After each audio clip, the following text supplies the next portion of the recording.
একাকি ফরজ সালাত আদায়ের করলে কি একামত দিতে হবে? কি মত আপনাদের? আপনারা কি জানেন? একা একা সালাত পড়লে, নামাজ পড়লে একামত দেওয়া লাগবে? পেপার কি এত ডিটারমাইন্ড আপনারা?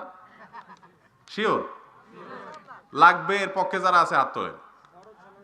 বাহ, বিপুল ভোটে জিতে গেছে। নামান। ঠিক আছে, মাশাআল্লাহ। এত সূক্ষ্ম মাসআলা তো অনেক শহরের মানুষও ভালো করে জানে না। মাশাআল্লাহ, আপনারা সবাই জানেন, খুব ভালো লাগলো। মাসআলাটা অনেকেই জানে না, আপনারা জানেন মাশাআল্লাহ। বেশিরভাগ লোক হাত তুলছেন এবং এই হাত তোলা পার্টি জিতে গেছেন।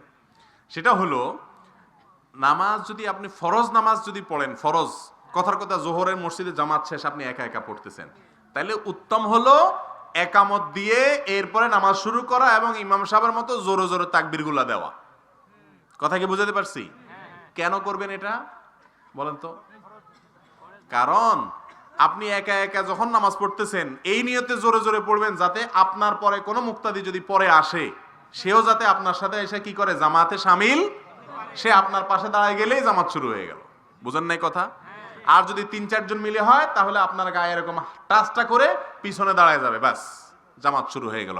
আপনি তাদের নিয়ত করে এখন থেকে ইমামতি শুরু করে দিলেন। কথা বুঝেন নাই? এই জন্য একামত দিয়ে নামাজ শুরু করাটা উত্তম। কিন্তু কেউ যদি না দেয় কোনো অসুবিধা নাই, নামাজ হয়ে যাবে।